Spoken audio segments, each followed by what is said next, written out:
a waste of time this has been. What a big waste of time this has been of my life. Watching this damn show. I did not mean to do this stream. I did not want to do this stream. But I'm watching Monday Night Raw tonight, right?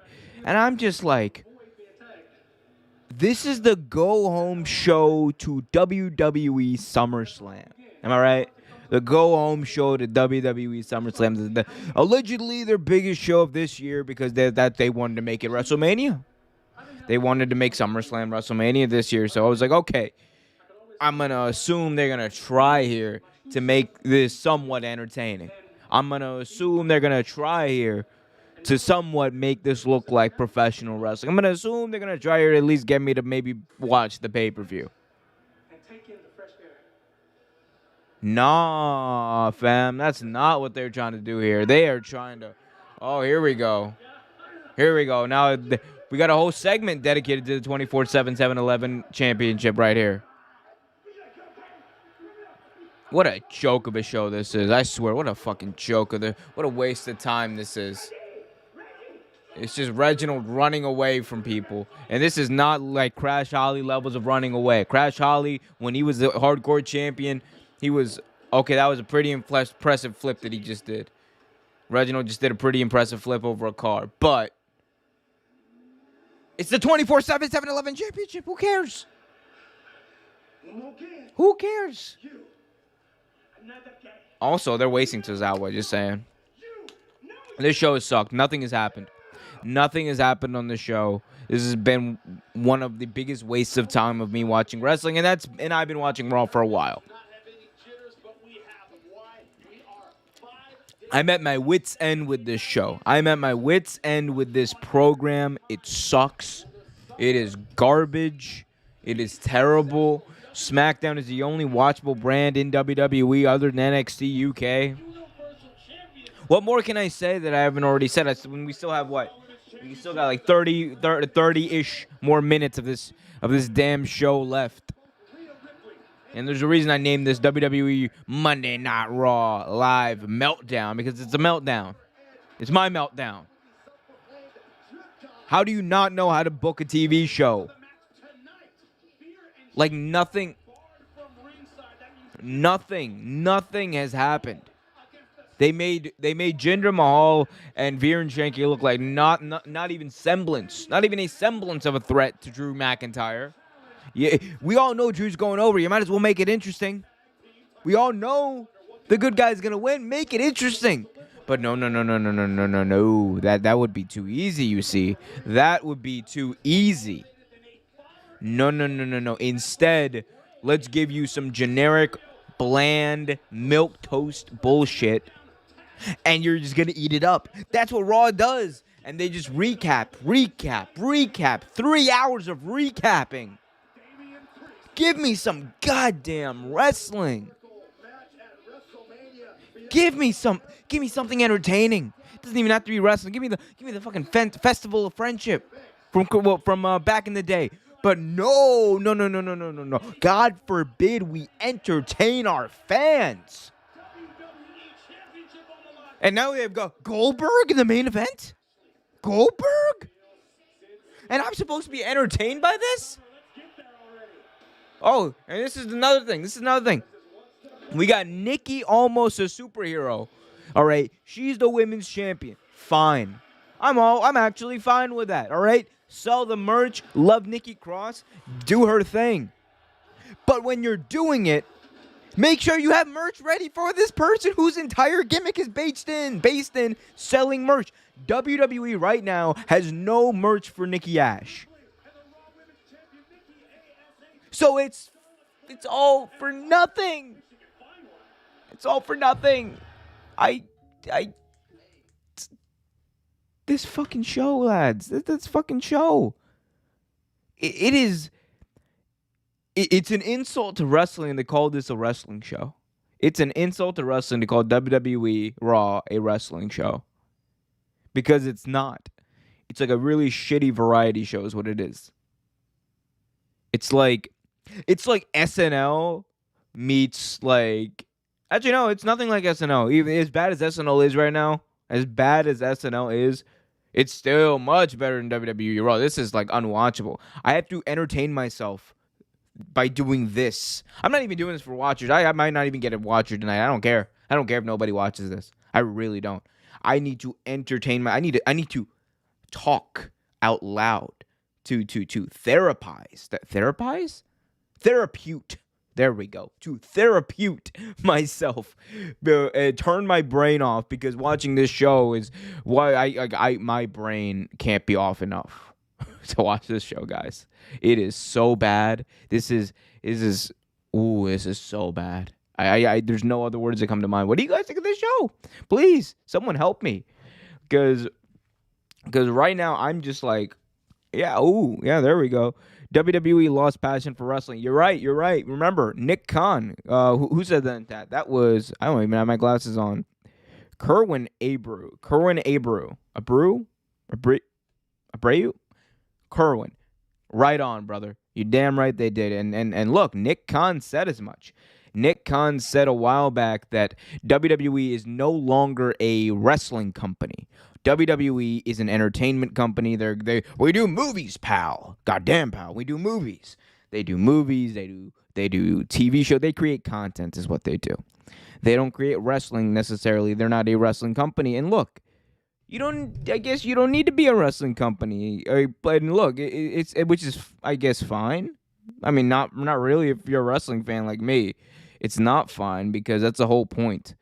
The whole point of having this product, the whole point of this is to watch wrestling. And if we can't do that, and if you can't put on a wrestling product, then what are you doing catering to wrestling fans?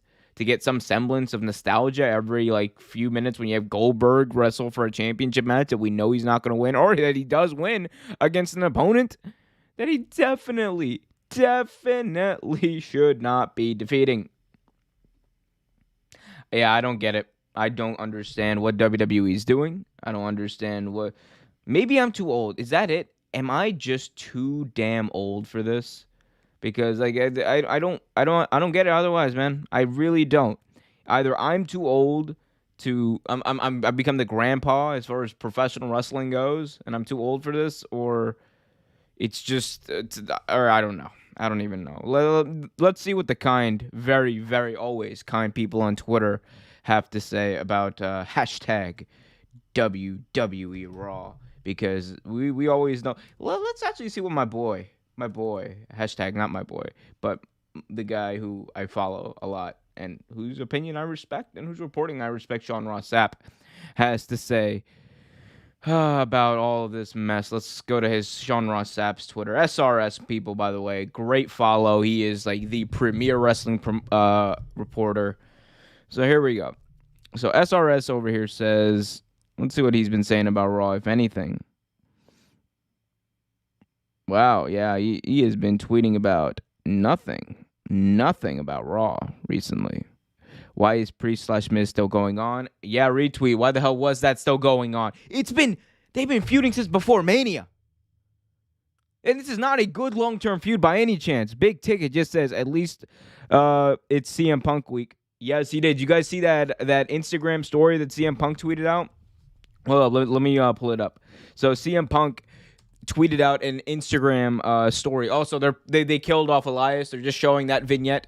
They killed off Elias. Elias is looking at his own grave. They killed off the best gimmick. Fucking hell, I hate that company. Anyway, but CM Punk, he posted this on his Instagram feed, which was really exciting for me. It's 05, 11, and 21. For those of you who don't get it, in 2005, there was the Summer of Punk storyline in Ring of Honor, where he just went out there and had some of the best matches of his career. He also had the Summer of Punk in WWE in 2011.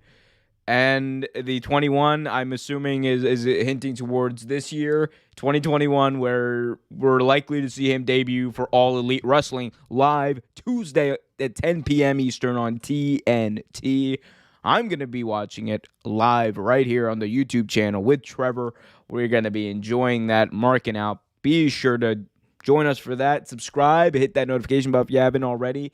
And all that jazz. But here we go. So right now they got Here we go. What do we have here? What is happening here? Okay, yeah. So earlier in the night, Charlotte Flair was supposed to pick a tag team partner to appear with her. Let me turn on the sound a little bit. She was supposed to pick a tag team partner to appear with her to take on Nikki Ash, and Ruby.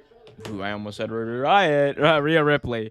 And the tag team partner to Charlotte Flair picked was Nia Jax. So that's something. It's not like we haven't seen these combos wrestle before on the exact same show. There we go. Nia Jax, people. Nia Jax and Nikki Ash. Oh, I'm always going to call her Nikki Cross. Oh, hold on. Let me change this since we don't need to see that anymore. All right, here we go. So, all right, Nikki. Almost a superhero. Oh, got just thrown, ragdolled across the ring right there. I take 1 hour AEW Rampage over by WWE Monday Night Raw. Yeah, no, dude, that 1 hour. If you guys saw that 1 hour of AEW Rampage last week, it was exactly what it needed to be. 1 hour of just wrestling back to back to back. It was perfect. My dad hasn't watched wrestling with me for a few years. When I told him sit down and watch the show with me, we watched it. It was easy. Even though we were both tired on a Friday night, it was easy. It was fun. And my dad was like, yeah, what's on next week? Let's go. Like, he liked it. You know why? Because it didn't fuck around. That's the problem with 3 hours of Raw. You got too much time to dick around. You got too much time to waste time. And when you can't waste time with television, right? Like, when you're writing TV, the whole point is to entertain. You can't do that consistently for 3 hours, and WWE has proven that. You can't do that weekly with 3 hours. 2 hours is like I think the perfect amount of time. 1 hour for another show is good because it extends your product, but it doesn't extend your fan base's attention. And so Rampage is perfect because you're guaranteed to get 1 hour of boom, boom, boom wrestling, and you're gonna be like, yes, this is amazing. And then you're gonna be looking forward to next week. And the thing is with Rampage, what I love about it is AEW Rampage will never overstay its welcome. And because it's an hour long, it's guaranteed to never overstay its welcome. It'll likely a lot of times leave you wanting more, which is the whole point of TV when you're booking it week to week. Anyway, sorry about that. Let me see. Oh, let me get rid of this OT thing. Sorry about that. We are not in OT. However, if you want to get access to Real Take Wrestle Talk Overtime every single week, every single Tuesday night after our live show right here on YouTube, you can become a patron on patreon.com/Real Take Sports. Check us out there. We also got early access to some special documentaries that we're doing. I just finished up a video on the shortest baseball player ever, highlighting his career and his illustrious history in the game of baseball. So that'll be out here on the YouTube channel later on this week, but you can get early access to that on patreon.com/Real Take Sports. Anyway, let's see. So Summer Punk. Look, it's been guaranteed. It's been rumored for a very long time that CM Punk was going to be the guy to appear on Rampage, and this tweet or this Instagram story kind of confirms that. There was another little tidbit that happened where Punk was doing commentary for an MMA fight, which he regularly does, and his commentator, like his partner, was like, "Hey, Punk, you hear that?" Like, he says something about like grappling and wrestling. He was like, "Yeah, a return to wrestling," kind of hinting towards CM Punk return to wrestling, and then Punk was like, "Oh yeah, man, that sounds all elite." So another like little hint, another little tidbit. He's gonna be there at Rampage. They would not book the United Center for a Rampage show. Call it the First Dance. Do all of this build up. Tony Khan would not be this smart if they weren't booking Punk. And if they're not booking Punk, I will never watch AEW ever again. Like, that is a criminal offense. There will be. It's dangerous. There's gonna be a riot. There legitimately will be a fucking riot in Chicago if CM Punk is not at that show. And I'm not condoning that. If you're in Chicago and CM Punk does not show up, do not riot. But I doubt anyone's going to listen to me. It would be very negligent of them to do that, though. Just saying. There we go. More in the chat, man. I need to... Hold up. Do I got my glasses? I don't even have my real glasses here. Oh, there they are. Here we go. This is what I know what I need to do here. So, because I'm blind without my glasses. So... Haha, there we go here. That was rumors today. WWE probably canceled SummerSlam match between Sasha Banks and Bianca Belair. Yeah, hold up. I did not actually get a chance to see about that. Let me see. Bianca Belair. Why are they canceling this match? Apparently. Okay. Okay, here we go. So this is what is this? SB Nations. Good enough. Oh, not that. So here we go. Sasha Banks and Bianca Belair will miss WWE weekend events due to unforeseen circumstances. What is happening here? Oh, let me try to make this better. Ooh, is there a way to do that? Hold up. Sorry, guys. Let me fix this for you very quickly. Hopefully we can get this. Ooh, there we go. See, now I just have to. This is the wonders of being your own producer, people. Okay, here we go. So it says here that Sasha Banks and Bianca Belair took part in the main event segment of SmackDown on Friday night, August 3rd, blah, blah, blah. Okay, cool. Unforeseen circumstances? Is that it? Is that all they're saying? Unforeseen circumstances? Why won't this happen? I don't understand. Okay, hold up. I know where to go if I want truthful answers for everything. Just look it up on Twitter. Let's go, Bianca Belair. Let's see what comes up. All right, welcome to early. I don't even know. I guess. Yeah, I don't know. Why wouldn't this happen? Unforeseen circumstances. Maybe there's like a family issue that we don't know about. Perhaps I don't know. I don't want to speculate on that. That's messy. But that would suck. That's like, other than the WWE Universal Title match, that's the other match I'm looking forward to. Well, yeah. So there's like 3 matches I'm looking forward to on that SummerSlam card. Like really only 3. It's the Universal Title match. It's this match. And the and the Jinder Mahal, the unhindered, unhindered Jinder versus Drew McIntyre. Those are the only 3 matches I'm looking forward to. And I understand I'm in the vast minority as far as liking Jinder Mahal. There's a reason I like Jinder Mahal. It has everything to do with him being Punjabi and me being Punjabi. That's it. Like, I'm not even gonna pretend like it's anything else. I just mark out for Jinder. Oh, let me not get demonetized real quick. Okay, so we're going back to reality. Here we go, back to it. Oh yeah, I forgot there's a match here. There's a wrestling show on tonight, by the way. I forgot. Whoops. This is what happens when the chat gets me distracted. Charlotte Flair won right on time, baby, right on time. I wasted just enough time to miss this match, but catch the winner. Oh, Raw, thou art a heartless something. Yeah, this show sucks, guys. This show really sucks. I'd much rather be like on Twitter than doing the show. Let's see. Big Ticket asks me, if you were Tony Khan, would you put CM Punk at the beginning of Rampage or at the end? Ooh, I would do it at the end. I would do it at the end. I'm not gonna lie to you. Look, there's merit in doing it in the beginning, right? Because if you do it in the beginning, people show up like right then, and you pop a huge rating, right? But the way I would play it out if I was Tony Khan would be for Rampage, wait till the end. Put Punk on at the end, like, literally the last 2, 3, whatever minutes. Don't have him cut a promo. Just have him come out, stare down with Darby Allin, and hit a GTS. Boom. You got it right there. You're the talk of the town. You're the talk of the internet for the next few days. And then on Wednesday Night Dynamite, Punk is the first segment, the first 20, 30, however long he wants. Have him cut a promo on Wednesday Night Dynamite to open up the show. You're going to get a massive rating for Dynamite on Wednesday night. And look, the whole thing about the first dance is you're hoping that the anticipation for Punk and the build-up that's already been there is going to deliver. And I think you have him come out at the very end. That's what I think. You wait it out. You build that anticipation. You build it for the rest of the show. People keep watching because they think Punk is going to show up, and you have that at the end so that on Dynamite, you can have him come out first and then pop the rating for Dynamite as well. Very easy stuff. You're trying to shift people from one show to the other. So that's what I would do if I was Tony Khan.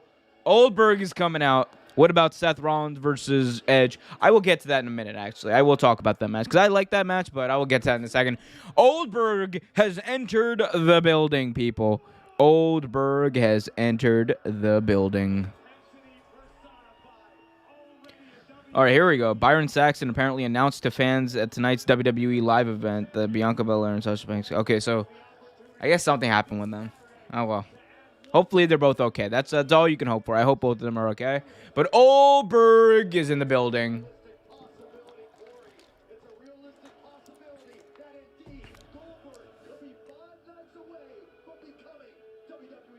No, Oldberg cannot be 5 nights away. Please, Vince.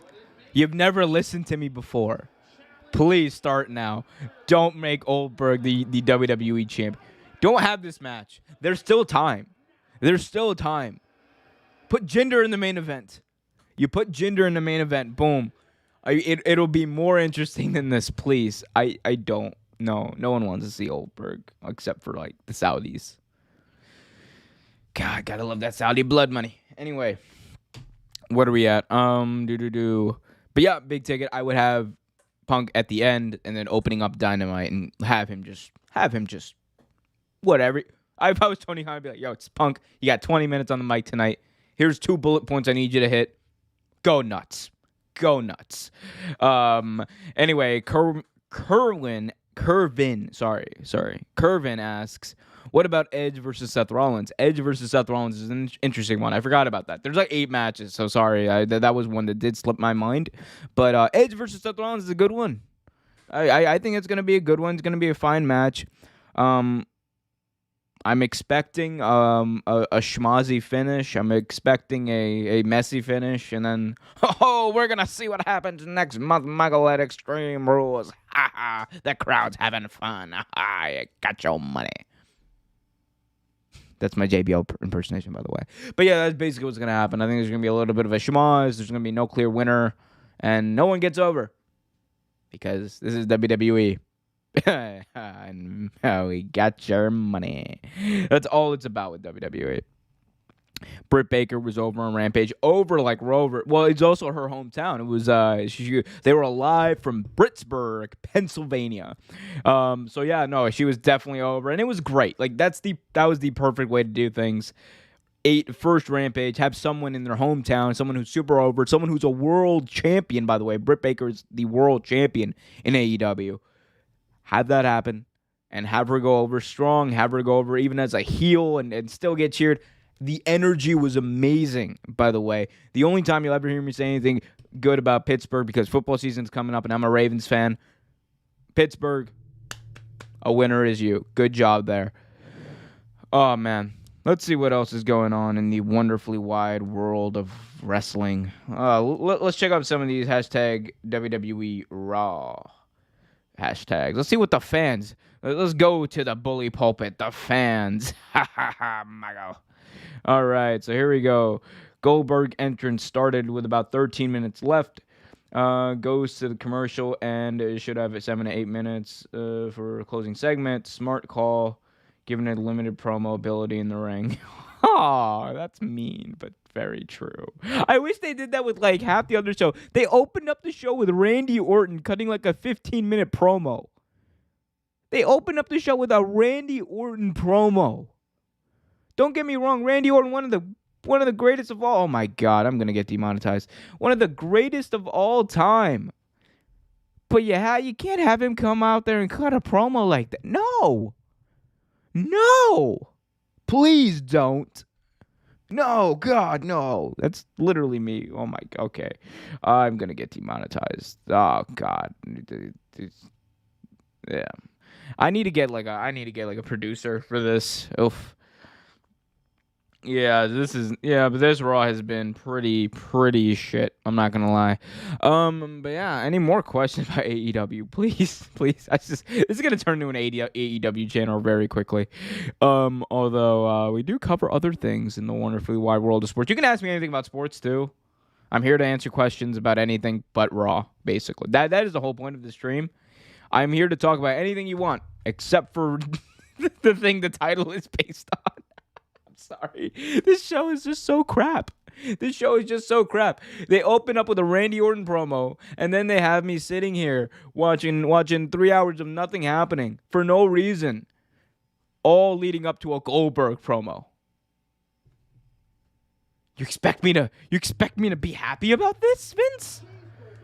Oh, Berg, they're back from break, baby. Oh, Berg. Here we go.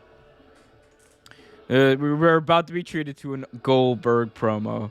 God help us, everyone. They're still wasting time. It is 10:53, and they're still wasting time here. I should have just done this whole show. It would have been so much more. It would have been so much better, so much more entertaining than actually watching this show. This is such a crap show. God help me. God help wrestling fans everywhere. I'm just giving out about Raw. This is why it's called Raw Meltdown. What's up, San Antonio? He says. Oh, God. Now, before I start talking about SummerSlam, there's something important that I need to address. It's like your granddad cutting a promo. Bobby Lashley and MVP. He's literally someone's granddad. Like. You're competing for the most coveted title in wrestling. God help us. They brought your son into this, Goldberg. Yes, they did. And also, man, you guys see the look of Goldberg's son? I've never seen someone grow like 10 years in two like Goldberg's son did. Homie got jacked and big. Damn.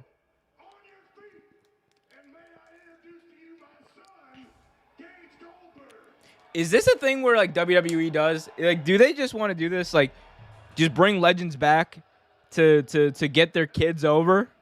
Is that a thing that WWE is doing now? They did that with Dominic Mysterio. Although Dominic Mysterio, he was already over before he ever stepped foot in the ring last year. Dominic Mysterio, 2005 SummerSlam. Impeccable acting from that kid, by the way. He was like my age back then. He was like, what, 8 years old? Custody of Dominic on a ladder match. That's pro wrestling at its finest right there, baby. All right, Curran asks me in the chat, Brooklyn Nets or the Lakers? Lakers. I'll take the Lakers in that. I will definitely take the Lakers in that. Like I like the Brooklyn Nets. I think they got a lot of offensive firepower. I think they're going to be really good, but the Lakers with Russell Westbrook, I think they got put over the top. LeBron can load manage a little bit. Anthony Davis can load manage a little bit. It'll cut down on their injuries. And the Nets, I don't think they'll be able. The Nets it's been proven that you can stop the Nets if you play good enough defense, which I think the Lakers are capable of. And look, Russell Westbrook, he's played with these guys before. He knows. Like, he's played against Harden and Durant. No one knows him better than them. So, yeah. Lakers in 6. I'll say that. Here we go.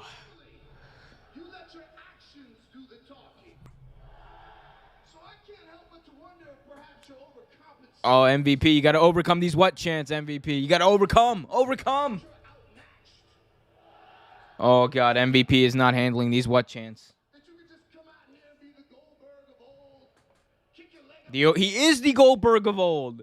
He is the Goldberg. He is the old Goldberg. He is old. Like MVP just said, you think you can come out here and be the Goldberg of old? I'm like, he is old. Goldberg thinks it's like 1997 again. Like, come on, man.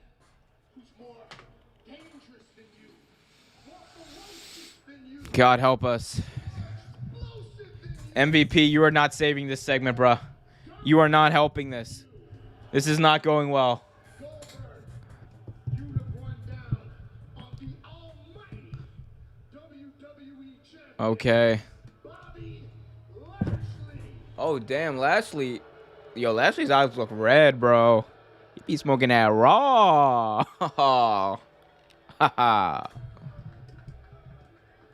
Hopefully it's in a legal state. That's all I will say about that. Just kidding. Oh, my God. All right. Now, Lashley. Oh, God. Lashley's got the mic in his hand. Every opportunity Oh, my God. and walk away and save yourself the embarrassment of what I can do to Oh, you. dear God. It Lashley and versus Goldberg in a promo battle. So now you play by the house rules. And around here, the house always wins. What a corny line. Vince definitely wrote that. Have this proud SummerSlam moment. And I'm going to give you that moment. Because I'm going to leave you with just enough so that you can go and tell all your family and friends that you had the privilege of having your career finally ended by the almighty WWE champion. Okay, so Bobby Lashley says he's going to end Goldberg's career. All right, cool. Please, Lashley, you'll be over with me if you can do it. You'll be over with me. You'll be over like Rover with me. You step in the house of the almighty.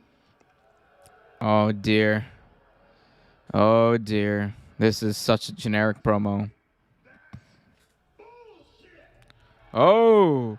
Whoa. I can't believe he said that. Oh.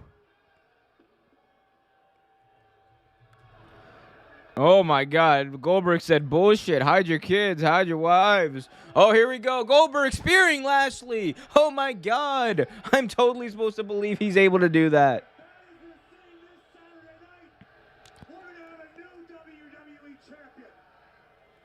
Oh, here we go. Wow.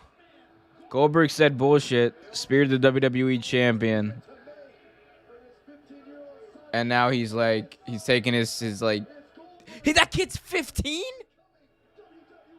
That kid's 15? He looks bigger than I am. Dude. That kid's 15? Bro.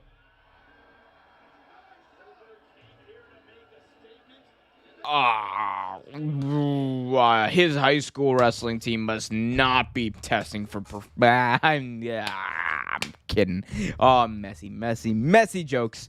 Ryan Woodridge in the chat asks, "Hi, bro. Will Triple H leave the WWE at the end of the year as CEO?" Interesting question, because we know that the WWE have had a problem lately with NXT specifically. You know, NXT has been getting a lot of people cut. There's been a lot of people who have been released. There's been a lot of changes in the structure of NXT, and Triple H is not being consulted about any of it. Vince allegedly wants to change NXT into what he believes it should be, which is a developmental brand and not a alternative third brand, which is clearly in conflict with the way that Triple H sees it. So there's a little bit of a shift for power. We've heard rumors that there are people who want Triple H out, actually. So look, I think at the end of the day, Triple H he has to be the guy. He has, unless WWE sells all of their shares, he has to be the guy. And I mean the guy to take over for Vince. Or the person, rather, to take over for Vince. You guys know what I mean. But because there's no one else. There's no one else who can do it. Bruce Pritchard? Bruce fucking Pritchard? Like who are they? Oh, yeah, oh, goddamn, pal. Oh, Vince, you look so big. Oh, yeah, I'm Johnny Ace, bro. Oh, people power. No, he can't take over. Stephanie, maybe. Maybe Stephanie. That's possible. I could see that. But Triple H is like he knows the product too well. He's proven it. It works with him. It works with him. I don't care whether he lost the Monday or the Wednesday Night Wars, dude. I don't care, because NXT was still a damn good show. They were both good shows, and it was dumb to put them up against each other in the first place and split the audience and force people to pick a side. That was always dumb because you lost WWE anyway. But if I had to bet money on it, I'd say no. I'd say no. Keep questions coming, but I'd say no about that because, like, I think WWE kind of like Triple H. He just loves WWE too much. There's nowhere else for him to go. He's not going to go to AEW because he's not going to have the same amount of power. Like, there's just no. He's sticking with WWE. He is the definition of a lifer with that company because of his position there, because of his position in the family. He's the guy. He is the guy. Like, he's never leaving WWE in my eyes. Yeah, let me see what's going on here. Okay, overall thoughts of Raw. Let me just get this out of the way. You open up with a 20-minute promo from Randy Orton. Next segment, you got a match scrap between Nikki Cross and Nikki. It was so bad. You know what? Boo. Me now, 3 out of 10 for this WWE Raw. It was nothing was accomplished. Literally nothing gets accomplished on this show at all. Ryan Woodridge in the chat asks, do you see AEW bringing back the Four Horsemen? The Four Horsemen. That is an interesting thing because I'm assuming you're mentioning you're asking that because of Ric Flair. Excuse me. So for those, let me slow it down here. So for those of you who don't know, the Ric Flair was released from his WWE contract just a few weeks ago, and this has led to a lot of speculation that he might turn up elsewhere. And you'd be very, very, very right, because Ric Flair showed up at AAA to escort Andrade El Idolo to the ring for his match against Kenny Omega for the AAA Championship. It's also revealed today that Ric Flair has no non-compete. So he's free to go wherever he wants. That's why he was at the AAA show. He can do whatever he wants. Doesn't matter. He's free. And the ultimate destination, I think, for him is going to be AEW. And I think you're going to see something like that. You're going to see something like that because, look, Tully Blanchard is already there. Arn Anderson is already there. Ric Flair can come in. They can probably bring in Ole Anderson for a spot. And there you go. Dean Malenko was also a member of the Four Horsemen. You could have him do that as well. Like, he's already in AEW. So the missing piece is just Ric Flair to do that segment. And the best part about AEW is I respect them and I trust them enough that they're going to do it in a way that gets younger people over. Like, have somebody come out and beat them. Perfect scenario. Let me just put this out there. The perfect scenario would be to have Ric Flair come out, have this emotional reunion of the Four Horsemen, have all of them come out, have this big celebration, and then at the very end, Tully Blanchard turns on all of them, and MJF and the Pinnacle all beat down the Four Horsemen. They all get beat down, bruised, all of that. That's perfect storytelling. It's a perfect way to do it because it's not about the older guys anymore that you can shine a light on them. But or you can bring them up to shine a light on other people. That's the whole point of it. So that's something I could see AEW doing and working. Regardless, though, I would like to see a segment with the Four Horsemen because they haven't been together in such a long time, and you got to do it. Like, you're AEW and you bring in Ric Flair, you have to do it. And so it's just gonna be interesting to see what happens on that front. Yeah, but this Raw was not great. Oh, God. All right, let's see what's... Yeah. Goldberg said bullshit. I don't know. Unless you guys have any more questions, I think I'm pretty much done here. Anyway, but before I go, ask your questions. I will answer all of them as they come in. Please ask any questions you might have.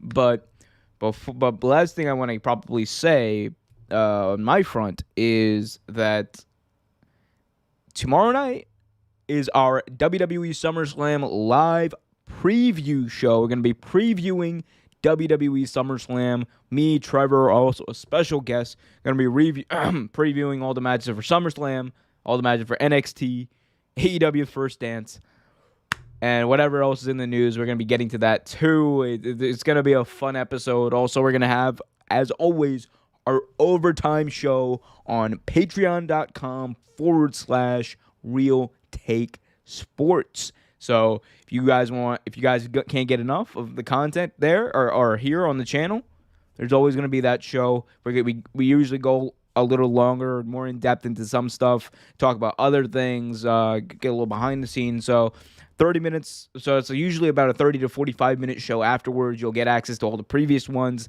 as well as early access to any new like Real Take Doc videos or Sports Revisited videos. Early access to those. Just came out with one on the shortest baseball player ever. That's already on Patreon. It'll be out later this week, but it will be. But you can get that right now if you wanted to by going right there, www.patreon.com/Real Take Sports. Anyway, Ryan asks, do you see Daniel Bryan could join the Four Horsemen as a member? That could be interesting. That's if they would bring back the Four Horsemen. I'm not sure if you do that, because it's also, I don't know what the copyright situation is, because correct me if I'm wrong, I believe WWE owns the trademark for that name because they bought WCW. So it'd be hard pressed for me to really see that happening. Oh, let me put this back on. Those lights are very bright. Future's so bright, gotta wear shades. But yeah, no, I mean, they'll maybe he'll do a faction or something. All I know is Bryan is gonna be at Grand Slam on September 22nd, I believe. I am going to make every effort to be there, because that is just like for the First Dance, I wanted to go out there. It's not going to happen, but that Dynamite Grand Slam show, that is going to be a special one. Over 20,000 people they're trying to pack in there for this very special event at this stadium. Likely also there's rumors that it might be Adam, there's so many Adams. Adam Page's big title win at that event. Like, if you're going to do it, you do it at Grand Slam. That's going to be the biggest event of the year, bigger than All Out. So that's what I would do. But yeah, we'll see. Okay, I don't think we have any more questions, but thank you guys for joining me. Again, as always, subscribe to the channel.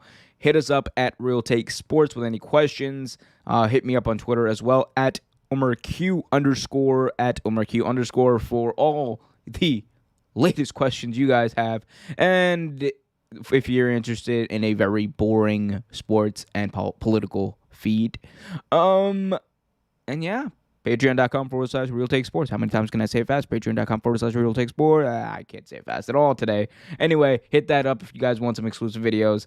And I will see you guys tomorrow night live here back on this channel for Real Take Wrestle Talk with Trevor. Going to be previewing SummerSlam, NXT, AEW. Haha, Michael. We'll see you tomorrow.